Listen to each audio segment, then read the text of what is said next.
Is this okay? Start. That's fine. This is going to be, this light bond here is going to be the bonding cement that you use for your brackets, okay?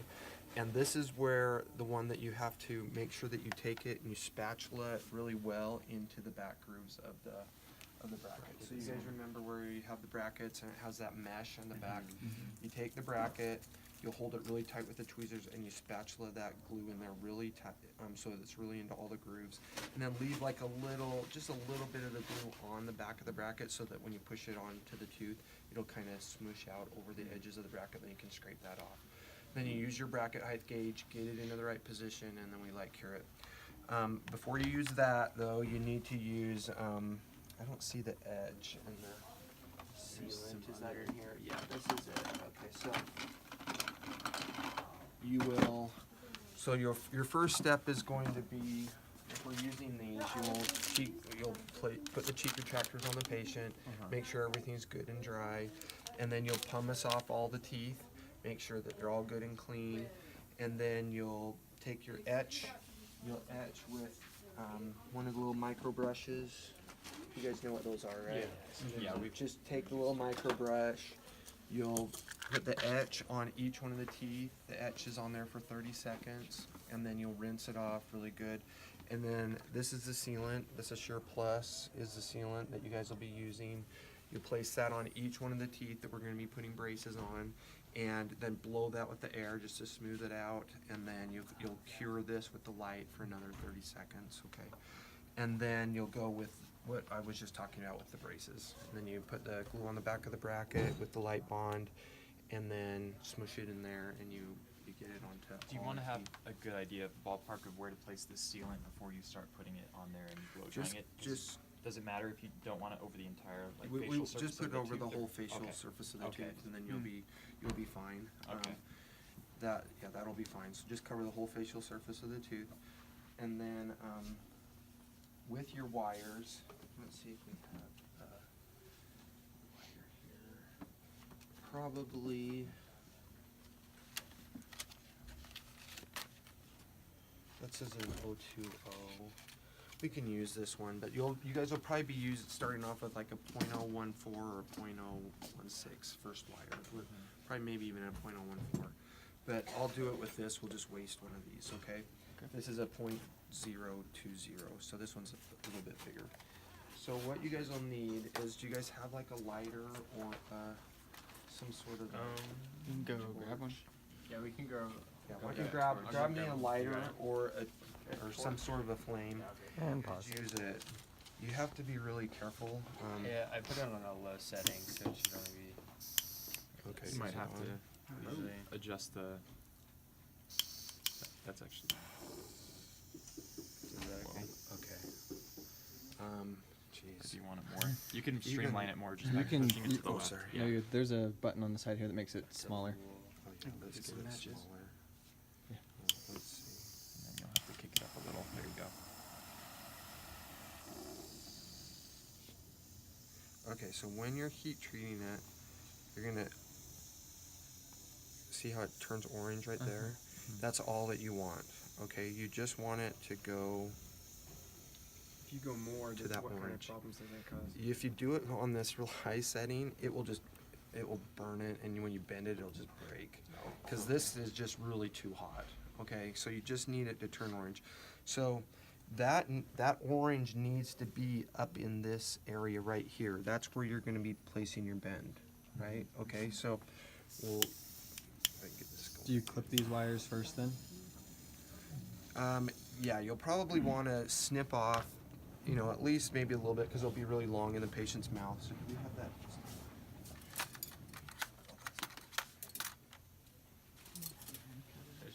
Okay, so yeah, maybe just snip off just a little bit in the backs here. Okay, so then what you can do is you could put this into your patient's mouth and then take one of those. You can do it a couple different ways. You know those little wax things?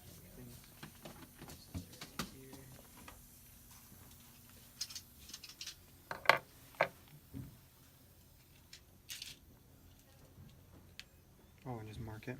Yeah, and so then you could just take this you could put like a little mark here, just so that you kind of know where you're going to be doing, just to get a general idea. And then we're going to heat this up just till it turns orange, okay? See how that just turned orange there? We're going to do the same thing here. But you don't want to do up in this area, because then you'll lose all of your memory of your wire, okay? So you want to make sure that that's cooled off before you put it in the patient's mouth.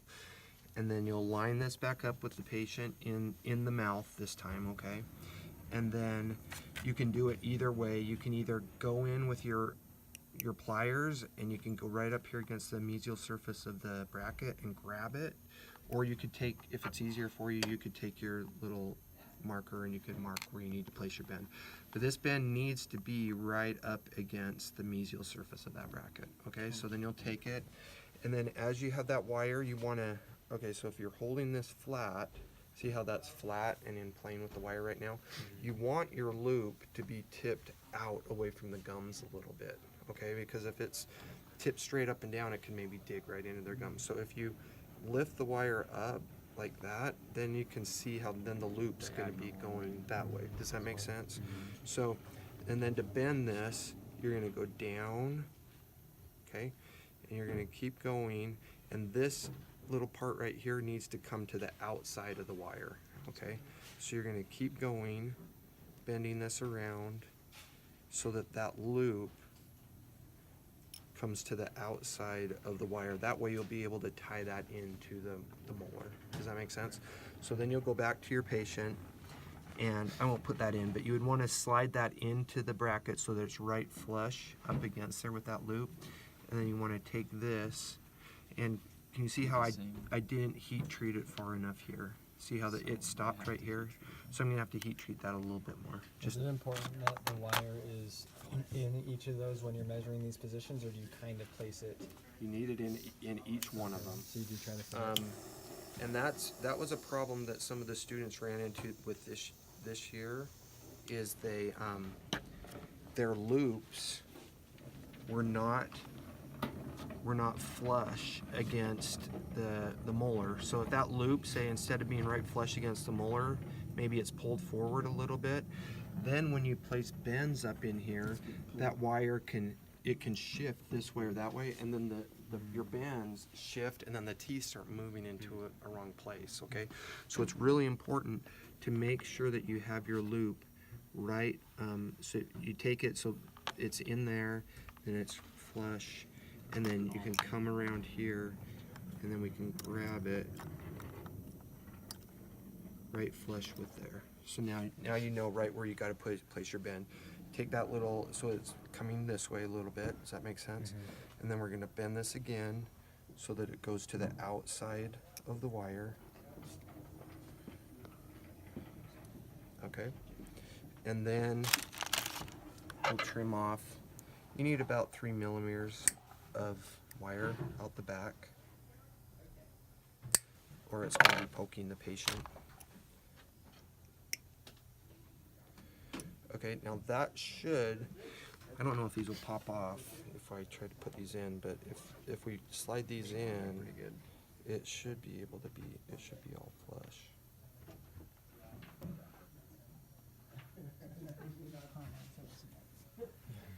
We just put caramel in our patient's hands.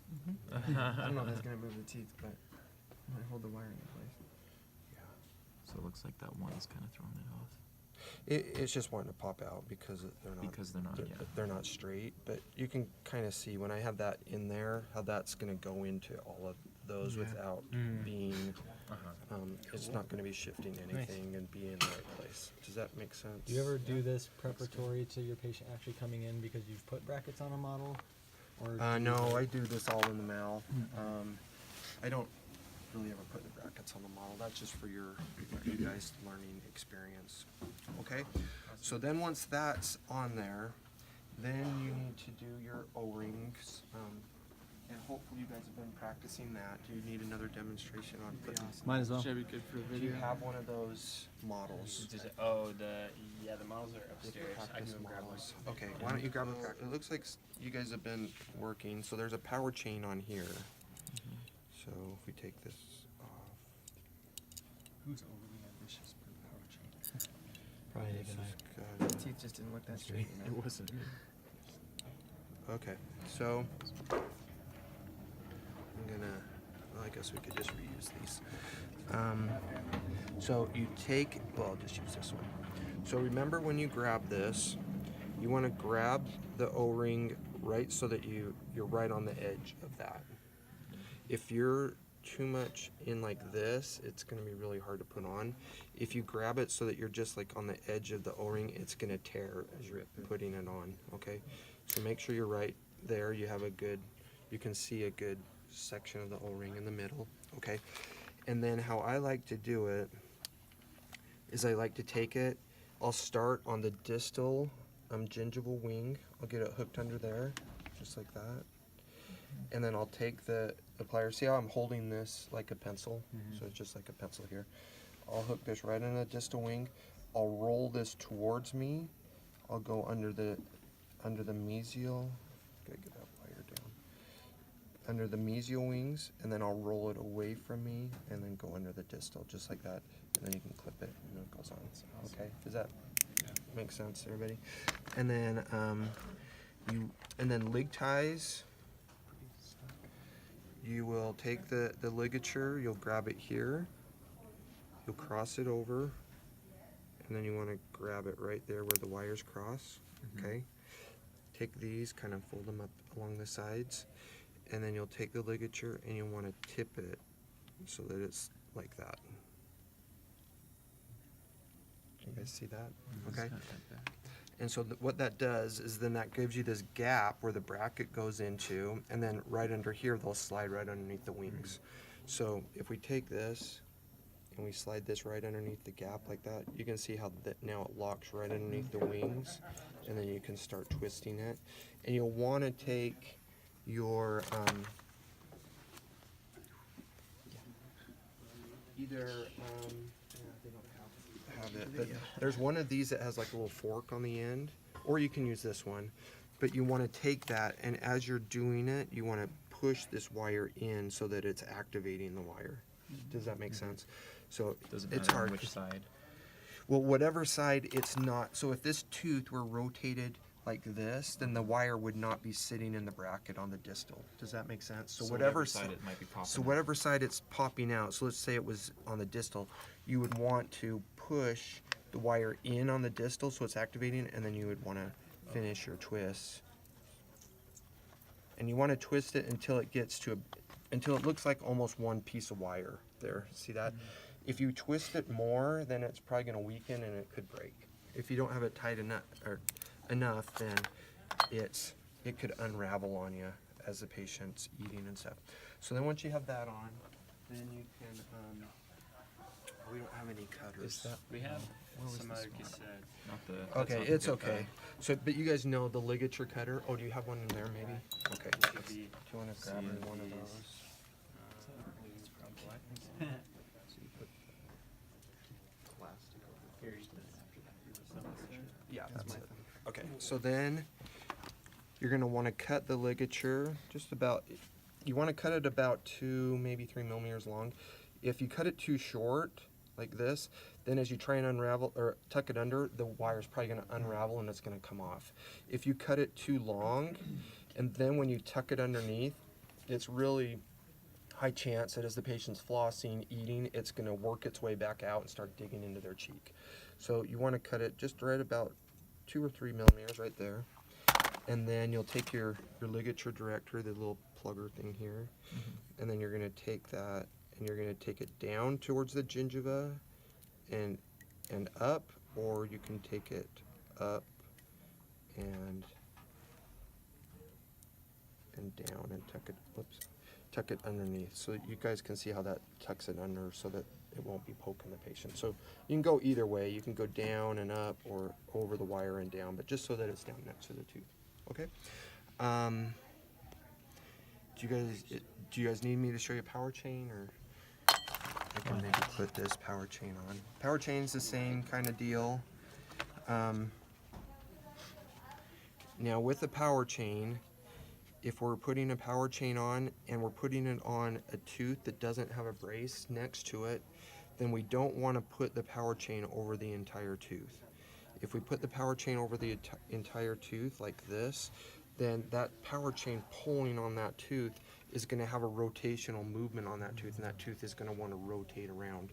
So when we do a power chain on the last tooth here, we only place the power chain on the mesial aspect of the brace, okay, just like that.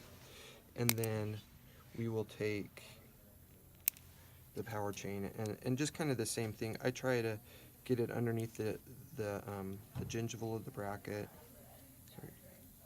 And then I'll pull it up over the top, just kind of work it around. Oh, that one already has one on it, but does that make sense? So then we'll only do it on the mesial aspect of the bracket, and then we'll put an O-ring on the distal. So then we'll just take an O-ring and we'll place it right over on the distal. So we'll have an O-ring on the distal half, and then we'll have a power chain on the mesial. So as that's pulling. And is that only when you have a space? That's when You we're don't going. have a distal anchor, like a bracket on the tooth distal to it. Yeah, if you don't have it, so if the power chain is pulled across all these teeth, then it will stabilize from these teeth here. But if it's on the last tooth, if you can think, if it's trying to pull all those teeth, then this last tooth is going to have a real rotational moment on it. What if your power chain goes from molar to molar? Do you worry about Molar that to still with the molar molars? isn't a problem because the molars are a tube. So if we're in a tube, see how it's not open like this? Then the molar can't rotate because it's the wire goes all the way through the molar. So does that make sense? So if you're in a bracket, then the tooth can rotate because it's not hooked into the wire. But if it's a tube, it's not going to be able to rotate because it's all closed around the wire. Does that make sense? So the molars, if we were to chain, which you guys won't be chaining all the way back here because we don't have any braces on these, then you can just stop it on the molar. It's all done. It's fine. But if you do it like you guys, then we have to have an O-ring on the distal and then the power chain from the mesial. It'd probably go the mesial of the canine to the mesial of the canine, and then another O-ring on the distal. What? When do you decide power chain versus individual? So it'll probably be once we get through, like get all your rotations out of your teeth, and then maybe we have like a little space somewhere in here, then we're gonna have to power chain that. Get that done. So there's two ways we can do it. We're either gonna power chain it and close this up, or sometimes we have to make our loops a little bit shorter, and then we're going to put O-rings around here, which will then pull this entire segment back so that it's gonna pull everything back and close up some spaces. Those are the two ways that we have available for the mechanics that you guys are using right now, okay? So those are the two ways that we have to close up the spaces. It's the power chains. But hopefully we're not opening up any spaces. Everybody here has crowding, but one little space may open up or something like that, and we'll maybe have to use the power chain to. When you Sorry, go ahead. Just with the molars with the tubes, is there a different process of putting on the rings or That's what I was putting just on gonna the? Yeah. Oh, The yeah. same question. Because you showed us how to loop the ring around that little bend, the loop bend, right? Yeah, can you show us that? Yeah, so what you have to do, so if you remember the one that I bent, that's the same thing that you guys have going on here. It's just right there. So this one has one on it. So let me take this off.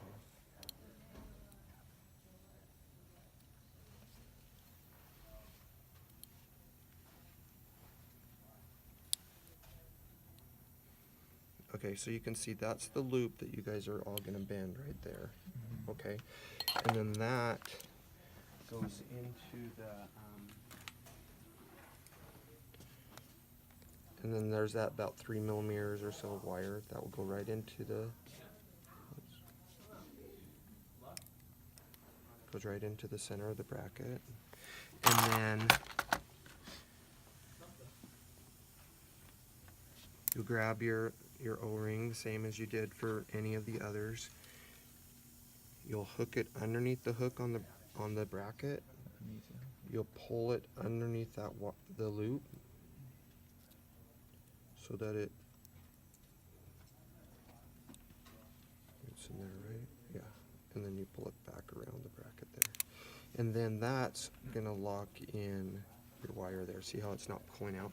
And that's so when your patient's eating, they're eating, that's gonna be pulling down on that wire and it would pull it out of there. But that's locking that in there so it won't pull out. Okay?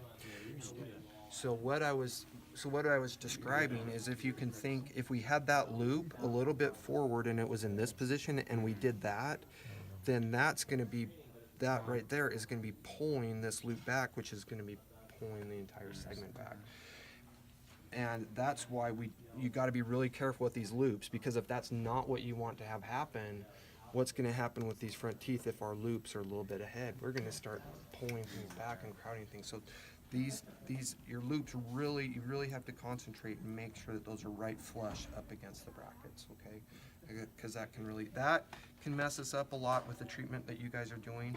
Also, arch form can mess us up a lot with the treatment plan that you guys are doing. So when you don't have to worry about it with your nitinol wires, but once we start getting into like some stainless steel, you need to make sure that you take your wire and where's that one that I bent? Is that one? So let's pretend like this is a stainless steel and I could adjust it. But if you were looking at it right here, can you see how this one is wider than the patient's arch form?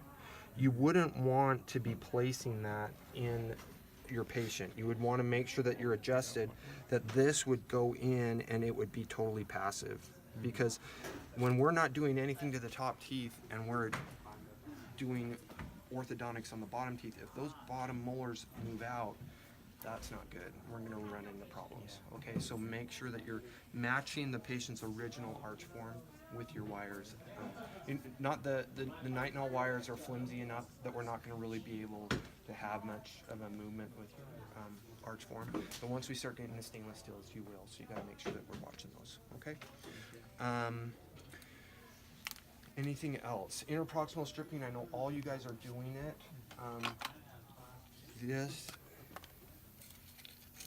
Well, these aren't interproximal stripping. Do we have any here?